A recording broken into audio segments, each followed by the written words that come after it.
1861 के police act में उस बात को ऐसे लिखा गया है कि हर अंग्रेज पुलिस ऑफिसर को राइट टू ऑफेंस होगा, लेकिन मरने वाले और पिटने वालों को राइट टू डिफेंस नहीं होगा। तो ये जो राइट टू ऑफेंस होगा हर अंग्रेज पुलिस ऑफिसर को, और हर भारतीय व्यक्ति जो मर रहा है, पिट रहा है, उसको राइट टू डिफेंस नहीं होगा। इसी आधार पर हिंदुस्तान में दो बड़ी दुर्घटनाएं हुई। पहली दुर्घटना हुई जलियांवाला बाग में। 13 अप्रैल 1919 को एक अंग्रेज पुलिस ऑफिसर डायर, उसने गोलियां चलाई अंधाधुंध।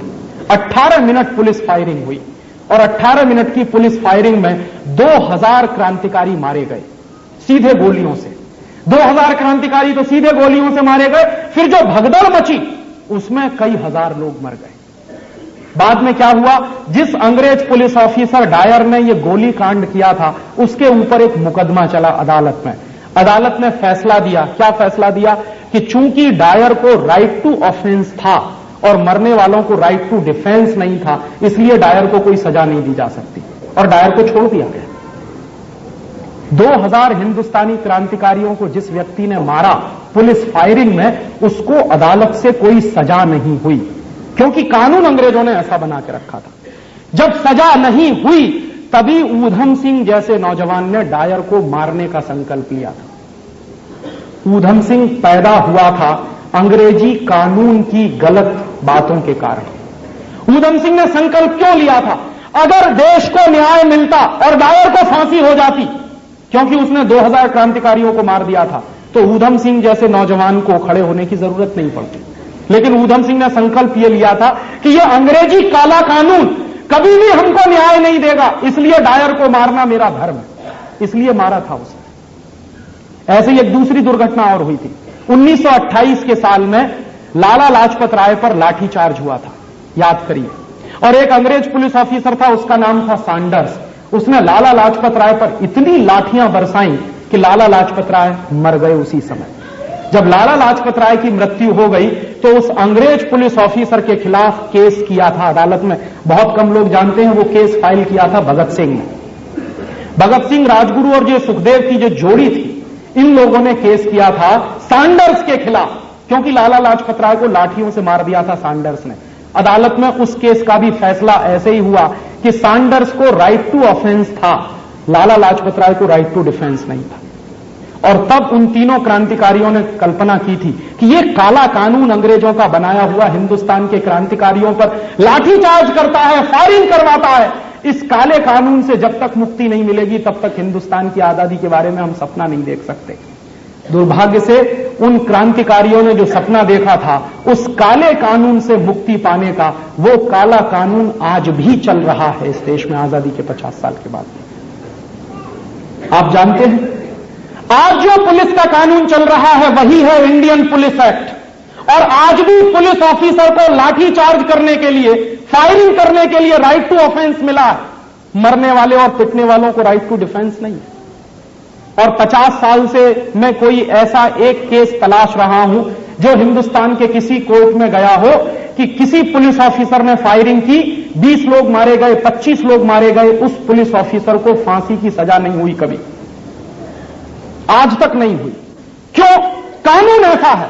अगर आप गोली चलाएं और आपकी गोली से कोई मारा जाए तो 302 और 307 में आपको बंद कर दिया जाएगा, हो सकता है फांसी हो जाए। लेकिन अगर एक पुलिस ऑफिसर गोली चलाए और उसकी गोलियों से सैकड़ों लोग मारे जाएं, हजारों लोग मारे जाएं, उसको कभी 302 और 307 नहीं लगता, कभी फांसी की सजा नहीं हुई। 50 साल से सुप्रीम कोर्ट और हाई कोर्ट के तमाम मुकदमे मैंने तलाशे हैं, एक भी मुकदमा ऐसा नहीं मिला जिसमें किसी पुलिस ऑफिसर को फांसी हुई हो इस आधार पर कि उसने हिंदुस्तानियों को मार दिया। कभी नहीं होता ऐसा। क्यों नहीं होता? कानून अंग्रेजों का बनाया हुआ है 1861 का। उस कानून के आधार पर अपराधी आप हैं, जो पीटने वाला है वो अपराधी नहीं है, पिटने वाला अपराधी है। और पिटने वाले को बचने का अधिकार नहीं है, राइट टू डिफेंस नहीं है। आप बताइए ये कौन सी डेमोक्रेसी है? जिस देश में मुझे आत्मरक्षा का अधिकार नहीं मिला वो कौन सी डेमोक्रेसी है? और यह कानून कौन सा है? यह अंग्रेजों का बनाया हुआ कानून आज भी चलता है। क्यों चलता है? यह प्रश्न हमको पूछना चाहिए कि अंग्रेजों के जमाने में पुलिस चलती थी जिस तरह से, आज भी पुलिस वैसे ही क्यों चलती है? अंग्रेजों ने एक कानून बनाया था हमारे देश में जिसका नाम है धारा 144। ये क्या है धारा 144? ये धारा 144 वही कानून है जो अंग्रेज इस देश में लागू करते थे। क्यों करते थे? अंग्रेजों की सरकार को हमेशा डर लगता था कि 4 क्रांतिकारी कहीं इकट्ठे हो गए, आपस में बातचीत करेंगे, अंग्रेजी सरकार का तख्ता पलट हो जाएगा, इसलिए हमेशा डर लगता था। तो धारा 144 का कानून अंग्रेजों की सरकार ने बनाया। उस कानून के तहत क्या है कि 4 आदमी कहीं इकट्ठे नहीं हो सकते, आप जुलूस नहीं निकाल सकते, प्रोसेशन नहीं निकाल सकते, भले ही वो धार्मिक जुलूस क्यों ना हो, वो नहीं निकाल सकते। ये अंग्रेजों के जमाने का बनाया हुआ कानून है। आज क्यों चल रहा? एक तरफ कहते हैं कि मेरे देश में डेमोक्रेसी है, दूसरी तरफ उस डेमोक्रेसी की सबसे बड़ी अभिव्यक्ति, अगर मैं जुलूस निकालना चाहूं, मोर्चा निकालना चाहूं, धारा 144 है तो नहीं निकाल सकता जब तक पुलिस की परमिशन नहीं मिले। यह व्यवस्था अंग्रेजों के जमाने की है। क्यों चल रही है आज तक? यह प्रश्न हमको पूछना चाहिए। और ऐसे 1-2 नहीं, हजारों कानून चल रहे हैं अंग्रेजों के जमाने के। 1860 में ही अंग्रेजों ने एक कानून बनाया था, उसका नाम है इंडियन सिविल सर्विसेज एक्ट। उस कानून के तहत उन्होंने क्या किया था? कलेक्टर नाम की एक पोस्ट बनाई थी। अंग्रेजों को कलेक्टर की जरूरत क्यों थी?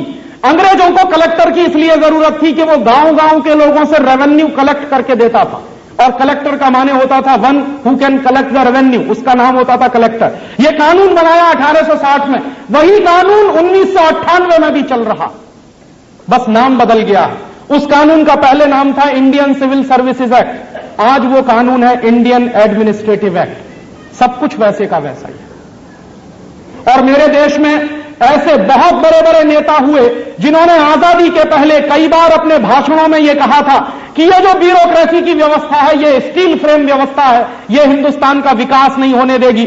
हमारी सरकार जब बनेगी, माने आजादी जब मिल जाएगी, हम इस स्टील फ्रेम ब्यूरोक्रेसी को उठाकर समुद्र में फेंक देंगे। दुर्भाग्य से वो नेता मंत्री बने, लेकिन वो ब्यूरोक्रेसी आज तक इस देश में चलती आई। क्यों? इसलिए मैं कहता हूं कि आजादी आई नहीं है। ऐसी आपको एक और उदाहरण दूं। 1894 में अंग्रेजों की सरकार ने एक कानून बनाया था, उसका नाम था लैंड एक्विजिशन एक्ट। और यह कानून क्यों बनाया था अंग्रेजों ने? हिंदुस्तान के गांव के किसानों की जमीनें छीनी जाती थी, और अंग्रेजी सरकार क्या करती थी? नोटिस करती थी। गांव के किसान से पूछा भी नहीं जाता था कि उसकी जमीन छीनी जा रही है, बस नोटिस होता था। उस नोटिस के आधार पर किसान की जमीनें छीन ली जाती थी, और वो किसान कहता था कि मैं पैसा नहीं लूंगा, जबरदस्ती उसको पैसा दिया जाता था। नहीं लेता था तो मार पीट कर उसके खाते में पैसा जमा कराया जाता था। आज क्या हो रहा है? आज भी वही हो रहा है। 1894 का बनाया हुआ लैंड एक्विजिशन एक्ट 1998 में भी चल रहा है। आज भी क्या होता है? गांव के किसानों से जमीनें छीनी जाती हैं, जबरदस्ती छीनी जाती है। वो किसान अपनी जमीन बेचने को तैयार नहीं, तो जबरदस्ती उनके बैंक के खातों में पैसा जमा करा देते, और बाद में वो जमीनें सरकार छीन कर करती क्या है? विदेशी कंपनियों को बेचती है। पिछले 6-7 साल में महाराष्ट्र के किसानों से हजारों एकड़ जमीन छीनी गई है विदेशी कंपनियों को बेचने के लिए। पिछले 6-7 साल में गुजरात के किसानों से हजारों एकड़ जमीनें छीनी गई हैं विदेशी कंपनियों को बेचने के लिए। पूरे देश में वही कानून चल रहा है जो अंग्रेजों के जमाने में चलता था। और उस कानून के रास्ते में क्या होता था? आजादी के बाद एक कानून बना दिया गया था जिससे विदेशी कंपनियों को जमीन खरीदने में मुश्किल होती थी, लैंड सीलिंग एक्ट। अब भारत सरकार ने वो भी वापस ले लिया, माने अब विदेशी कंपनियों को जमीन खरीदने की खुली छूट है इस देश में। गांव के गांव खरीद ले, उनको खुली छूट मिली हुई है। और ऐसी अच्छी अच्छी जमीनें छीनी जाती हैं किसानों से जिन पर अच्छी खेती होती है, और ये सब जमीनें छीनने के बाद क्या कहा जाता है? पब्लिक इंटरेस्ट में हम ये जमीनें छीन रहे हैं। माने इन सरकारों को क्या मालूम कि पब्लिक इंटरेस्ट क्या है क्या नहीं है? नियम वही है जो अंग्रेजों के जमाने का। इसलिए मैं कहता हूं कि आजादी आई कहां है? ये सब कानून आपके ऊपर अत्याचार ढा रहे हैं। आपको तो मालूम नहीं है कि आप इस देश में राशन कार्ड लेकर घूमते हैं, वो राशन कार्ड का कानून अंग्रेजों का बनाया हुआ। आप सबके घरों में जो राशन कार्ड है, जिस राशन कार्ड के आधार पर आप घासलेट लेकर आते हैं, कैरोसिन ऑयल लेकर आते हैं, वो कानून अंग्रेजों का बनाया हुआ, 1939 का बनाया हुआ। और गांधी जी ने एक बार टिप्पणी की थी कि अंग्रेजी सरकार ने इतना अपमानजनक कानून बनाया है कि हिंदुस्तानी लोगों को लाइन में लगकर घासलेट लेना पड़ता है, गेहूं लेना पड़ता है, चावल लेना पड़ता है। गांधी जी ने एक बार यह भी कह दिया था कि आजादी मिलेगी तो ये राशन कार्ड का कानून सबसे पहले खत्म करना होगा। दुर्भाग्य से गांधी जी चले गए, वो राशन कार्ड का कानून नहीं गया। आज भी इस देश में मैं देखता हूं मेरी आंखों से कि जिनको हम इस देश का मालिक कहते हैं, नेता लोग आपको कहते हैं कि आप वोटर हैं, माने आप मालिक हैं, तो इस देश का मालिक 1 किलोमीटर लंबी लाइन में लगकर 2.5 घंटे के अंदर 5 लीटर घासलेट लेकर आता है। यह आजादी का लक्षण है। अंग्रेजों के जमाने में लंबी लंबी लाइन में लगना पड़ता था तो थोड़ी सी चीनी मिलती थी, चावल मिलता था, गेहूं मिलता था। आज आजादी के 50 साल के बाद भी लंबी लंबी लाइन में लगकर हम थोड़ा सा घासलेट लेकर आते हैं। इसका माने क्या है? आजादी कहीं से भी आई नहीं है। दुर्भाग्य से गुलामी की वही व्यवस्था चल रही है जो अंग्रेजों के जमाने में चलती थी। सब कुछ वही चल रहा है जो अंग्रेजों के जमाने में चलता था। इसलिए हमारे संविधान में एक आर्टिकल है जिसका जिक्र मैंने किया आपसे। उस आर्टिकल में साफ साफ लिखा हुआ है कि आजादी मिलने के बाद भी हिंदुस्तान में अंग्रेजों के बनाए वो सारे कानून चलते रहेंगे। क्यों चलेंगे? और ऐसा संविधान हमने स्वीकार क्यों किया? फिर दुर्भाग्य से जिसको आप अपना संविधान कहते हैं वो अपना नहीं है। 1935 के साल में अंग्रेजों ने एक कानून बनाया था जिसका नाम है गवर्नमेंट ऑफ इंडिया रूल। और आप लोगों को मैं बहुत एक गंभीर बात बताने जा रहा हूं कि 1935 में गवर्नमेंट ऑफ इंडिया रूल अंग्रेजों ने बनाया था। क्यों अंग्रेजों ने बनाया था government of India rule? Hindustan के लोगों पर राज्य करने के लिए, शासन करने के लिए और बर्बाद करने के लिए। वही गवर्नमेंट ऑफ इंडिया रूल के शुरू के जो 95 आर्टिकल्स हैं वही संविधान में शामिल कर लिए गए। ये अपना नहीं है और ये भारतीय संविधान नहीं है। इसका सबूत अगर आपको लेना हो तो संविधान सभा की बहस पढ़िए, थोड़ा सा दिमाग को खोलकर, बिना किसी प्रेजुडिस के, बिना किसी पूर्वाग्रह के संविधान सभा की बहस पढ़िए। भारत सरकार ने उसको छापा है और उस बहस को पढ़ते हुए एक दिन मुझे पता चला कि संविधान सभा में 15 और 16 दिसंबर की कोई तारीख है 1946 के साल में पंडित नेहरू भाषण कर रहे हैं। पंडित नेहरू क्या भाषण कर रहे हैं? वो कह रहे हैं कि संविधान सभा में हमको जो करना है उसके बारे में पंडित नेहरू क्या कह रहे हैं कि हमारे दोनों हाथ बंधे हुए हैं। अंग्रेजों की सरकार ने एक ड्राफ्ट बना के भेजा है, इसी ड्राफ्ट को हमको संविधान मानना है, ये हमारी मजबूरी है, हम कुछ नहीं कर सकते। ये पंडित नेहरू का भाषण है संविधान सभा। इसका माने ये संविधान तो पहले से ही तय होकर आया है। और ये संविधान आया कहां से? 1942 में क्रिप्स मिशन आया था। कैबिनेट मिशन का जो प्रस्ताव था उसको भारतीय संविधान में शामिल करना पड़ा और अंग्रेजों की सरकार ने जो तय कर दिया था उसी को भारतीय संविधान मानना पड़ा हमको। और यह संविधान भारतीय क्यों नहीं है? क्योंकि इस संविधान की प्रस्तावना में बहुत साफ साफ लिखा हुआ है इंडिया दैट इज भारत। अगर यह संविधान भारतीय होता तो उसमें लिखा होना चाहिए था भारत दैट इज इंडिया। अगर वो हमारा होता संविधान तो भारत पहले होता, इंडिया बाद में होता। वो संविधान हमारा नहीं है, इसलिए इंडिया पहले है, भारत बाद में है। और जब संविधान ही आपका नहीं है तो संविधान की कसम खाकर राज्य चलाने वाले लोग आपके कैसे हो सकते? जब कानून आपके नहीं है तो कानून की कसम खाकर राज्य चलाने वाले लोग आपके कैसे हो सकते? कसम किस बात की खाई जाती है? कसम खाई जाती है संविधान की और कानून की। तो वो कहते हैं कि हम rule of the law follow करेंगे। तो रूल और लॉ तो अंग्रेजों के बनाए हुए हैं, उन्हीं को फॉलो अगर कर रही हैं आपकी सरकारें तो ये आपकी है कहां? ये तो गुलामी का तंत्र है जो चल रहा है। और ये गुलामी कितनी भयंकर है इसका एक छोटा सा उदाहरण मैं आपको दूं। बिना हंसे इस उदाहरण को समझिए गंभीरता से। हमारे देश की पार्लियामेंट कितनी गुलाम है इसका एक उदाहरण मैं आपको दे रहा हूं। आप कभी सोचिए अपने मन में और पूछिए ये प्रश्न अपने आप से और अपने धारा सभ्यों से या खासदार से, आमदार से। प्रश्न ये है कि हमारे देश की संसद में बजट जो होता है वो 28 फरवरी की शाम को 5 बजे क्यों आता? ये बहुत गंभीर प्रश्न है। क्यों? आप पूछेंगे क्यों? क्योंकि संसद शुरू होती है सवेरे 11 बजे। तो बजट सवेरे 11 बजे क्यों नहीं आता? शाम को 5 बजे क्यों आता? बजट तो सबसे महत्वपूर्ण घटना होती है किसी भी देश के लिए और वो भी 28 फरवरी को ही क्यों होता है? तो एक दिन हम लोगों ने जब पता लगाने की कोशिश की तो हमको जानकारी मिली कि 28 फरवरी को इंग्लैंड में बजट पेश किया जाता है। क्यों? क्योंकि इंग्लैंड में 1 मार्च से नया फाइनेंशियल ईयर शुरू होता है और 1 अप्रैल से लागू होता है। तो उनके यहां बजट आता है 28 फरवरी की तारीख को। तो इंग्लैंड का नया फाइनेंशियल ईयर, इंग्लैंड का नया वित्तीय वर्ष शुरू होता है 1 मार्च से, तो उनके यहां बजट आता है 28 फरवरी को। तो हमारे यहां तो नहीं है ऐसा। हिंदुस्तान में तो नया वित्त साल शुरू होता है दीपावली के दिन से। तो हमारा बजट आना चाहिए दीपावली से 1 दिन पहले, लेकिन वो आता है 28 फरवरी की। क्यों? अंग्रेजों ने यह परंपरा चलाई थी हमारे देश में। तो अंग्रेजों की सरकारें जब चलती थी तो वो हिंदुस्तान में भी फाइनेंशियल ईयर 1 मार्च से ही शुरू करवाया था। तो वो फाइनेंशियल ईयर आज 50 साल के बाद भी 1 मार्च से क्यों चल रहा, और बजट 28 फरवरी को ही क्यों आता? माने 50 साल हिंदुस्तान की संसद में बैठने वाले नेताओं के दिमाग में इतना भूसा भरा है कि वो अंग्रेजों की दी गई तारीख नहीं बदल पाए आज तक। वही 28 फरवरी को बजट पेश होता, और शाम को 5 बजे क्यों होता? उसकी एक दूसरी कहानी है कि जब हमारे देश में शाम के 5 बजते हैं तो लंदन में सवेरे के 10:30 बजते हैं। तो यहां क्या होता था कि यहां इंग्लैंड के जब सांसद बैठते थे, इंग्लैंड के रिप्रेजेंटेटिव बैठते थे, तो पार्लियामेंट में शाम को बजट पेश करना पड़ता था, क्योंकि लंदन में सवेरे का समय होता था, तो वहां के लोग उसको सुन सकते थे। तो अब तो अंग्रेज नहीं है, अब तो चले गए। तो शाम को 5 बजे बजट क्यों पेश हो रहा है? सवेरे होना चाहिए 11 बजे। लेकिन दुर्भाग्य से यह नियम अंग्रेजों का बनाया हुआ है। क्यों चल रहा है? यह प्रश्न आपको पूछना चाहिए। आपकी पार्लियामेंट कितनी गुलाम है, इसका यह एक उदाहरण है।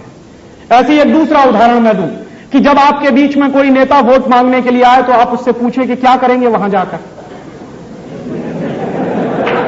पूछिए उनसे कि क्या करेंगे वहां जाकर, तो वो आपको 2 ही जवाब देंगे। पहला जवाब देंगे कि वहां जाकर हम नीतियां बनाएंगे, और दूसरा जवाब देंगे कि वहां जाकर कानून बनाएंगे। तो उनसे कहिए कि नीतियां आप बनाएंगे कि वर्ल्ड बैंक IMF बनाएगा? अब तो नीतियां यहां नहीं बनती हैं, वर्ल्ड बैंक और IMF के ऑफिस में बनती हैं, गेट के ऑफिस में बनती हैं, WTO के ऑफिस में बनती हैं, और वहां से नीतियां बनकर आती हैं, भारत सरकार उनको लागू करती है। और कई बार तो आपकी संसद से पूछा भी नहीं जाता और वो नीतियां लागू हो जाती हैं इस देश में। जैसे उदाहरण दूं आपको, ये जो आपके देश में पिछले कई महीनों से रुपए का अवमूल्यन हो रहा है, आप पूछिए ये नीति कब बनाई गई संसद में? हमारे लिए इतना महत्वपूर्ण विषय है कि हमारे रुपए का दाम गिर रहा है लगातार, और पिछले 7 वर्षों से हमारे रुपए का दाम 120% गिर गया है। 1991 के साल में $1 में 18 रुपया था, आज $1 में 41 रुपया हो गया है। 120% डिवैल्यूएशन हुआ है आपकी मुद्रा का। यह नीति आपकी पार्लियामेंट में नहीं बनी, यह नीति बनी है वर्ल्ड बैंक और IMF के ऑफिसेज में, और लागू हुई है आपके देश में। तो जब नीतियां वहां बनती हैं और लागू होती हैं, तो ये नेता जब कहते हैं कि हम वहां नीतियां बनाने के लिए जा रहे हैं, तो ये आपको बेवकूफ बना रहे हैं। इनमें से अब किसी के पास नीति बनाने की शक्ति नहीं है, क्षमता नहीं है। नीतियां तो कहीं और से बनती है। तो फिर वो कहेंगे कि हम कानून बनाने के लिए जाते हैं। तो पूरी ईमानदारी से पूछिए किसी भी खासदार से कि आपने कभी किसी कानून की ड्राफ्टिंग की है? माने कानून जो बनता है उसकी जो भाषा होती है उसको कहते हैं ड्राफ्टिंग। तो पूछे किसी खासदार से कि आपने कभी किसी कानून की ड्राफ्टिंग की है? तो आपको जवाब मिलेगा नहीं। तो ड्राफ्टिंग कौन करता है? माने कानून बनाता कौन है? कानून बनाते हैं ICS officers, secretaries. Joint secretary level के जितने अधिकारी हैं वो कानून की ड्राफ्टिंग करते हैं। तो हमारे नेता क्या करते हैं? वो जो ड्राफ्टिंग होकर आती है उस पर बहस करते हैं, बस इससे ज्यादा कुछ नहीं करते। और बहस करने के बाद अगर मैं कोई चीज उसमें से घटानी हो या जोड़नी हो तो उसको भी वो नहीं कर सकते, वापस सेक्रेटरी के पास जाएगा और वही करके भेजेगा। तो इतने हाथ अगर कटे हुए हैं आपके, तो क्यों जा रहे हैं वहां पर? क्या मतलब है आपके वहां जाने का? और पिछले 50 साल से अगर संसद अपना यह नियम नहीं बदल पाई कि ड्राफ्टिंग इस देश में वो लोग करेंगे जो जनता के प्रतिनिधि हैं, तो आजादी का मतलब क्या है? ये तो अंग्रेजों के जमाने में होता था। ICS ऑफिसर कानून की ड्राफ्टिंग करते थे अंग्रेजों के जमाने में। और क्यों करते थे अंग्रेजों के जमाने में? क्योंकि ICS ऑफिसर की जो ड्राफ्टिंग होती है वो कभी किसी को समझ में नहीं आती, इसलिए वो बनाया करते थे। आज भी वही होता। और दुर्भाग्य से मैं आपको बताऊं कि इसमें हंसिएगा मत हिंदुस्तान की संसद में बैठने वाले अधिकांश और बहुतांश लोग समझते नहीं कि वो कानून क्या है जिस पर वो बहस कर रहे हैं। हमारे देश में क्या नियम है? हमारे देश में नियम यह है कि आप किसी कंपनी में नौकरी करने के लिए जाइए तो एक मिनिमम क्वालिफिकेशन होती है कि कम से कम कक्षा 12 पास होना चाहिए। लेकिन हिंदुस्तान का शिक्षा मंत्री बनने के लिए आपको कोई जरूरत नहीं है, आप बन सकते हैं। जिस आदमी ने कभी जीवन में शिक्षा नहीं ली वो शिक्षा मंत्री, जिस आदमी ने कभी खेत में हल नहीं चलाया वो कृषि मंत्री, जो जानता नहीं कि कॉमर्स और बिजनेस क्या होता है वो कॉमर्स मिनिस्टर, जिनको मालूम नहीं कि वित्त क्या होता है वो वित्त मंत्री। तो देश का बंटाधार तो होने ही वाला है। और हमारे यहां भारतीय सभ्यता में एक वाक्य कहा जाता है, बहुत गंभीर है, कि जिस देश में अज्ञानी लोग ज्ञानी के ऊपर शासन करना शुरू कर दें उस देश का बंटाधार हो जाता है। वही हो रहा है हमारे देश में। यह कौन सी डेमोक्रेसी है जिसमें अज्ञानी लोग ज्ञानी के ऊपर शासन करते हैं? अंगूठा छाप आदमी मंत्री हो सकता है। एक तरफ आप कह सकते हैं कि यह डेमोक्रेसी की बलिहारी है, दूसरी तरफ मैं देख रहा हूं कि देश डूब रहा है इसी में। उसको हम डेमोक्रेसी की बलिहारी मारें कि देश डूबने को माने? और तब आप कहते हैं कि आपने चुनकर क्यों भेजा उसको? तो मेरे मन में हमेशा प्रश्न यह आता है कि मेरे सामने जब 10 चोर खड़े हुए हैं तो मैं क्या चुनूं?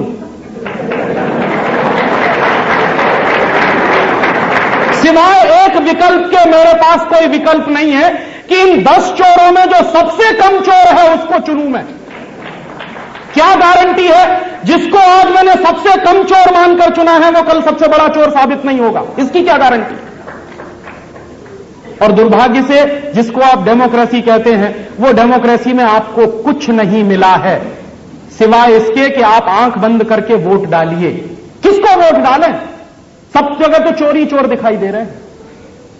तो हमारी मजबूरी यह है कि हम सबसे कम चोर को चुने, और जहां मजबूरी होती है वो डेमोक्रेसी नहीं होती, वो प्रजातंत्र नहीं है, वो तो कोई एक दूसरा तंत्र है जिसको भीड़ तंत्र कहना चाहिए। और मजबूरी आपकी क्या है? आपको राइट टू इलेक्ट तो मिला है लेकिन राइट टू रिजेक्ट नहीं मिला। माने जिस आदमी को आपने चुनकर भेजा है, कल को मान लीजिए वो करप्ट हो गया, उसको वापस बुलाने का आपको कोई अधिकार नहीं है। तो जिस व्यवस्था में किसी करप्ट आदमी को वापस बुलाने का अधिकार नहीं है वो व्यवस्था तो दुनिया की सबसे रद्दी व्यवस्था है। और आज यही होता है, बड़े बड़े मुख्यमंत्री, बड़े बड़े मंत्री बड़े बड़े घोटाले करते हैं लेकिन उनको आप वापस नहीं बुला सकते क्योंकि आपको कोई अधिकार नहीं है। और यह अधिकार आपको कब मिलता है? जब 5 साल पूरे हो जाते हैं।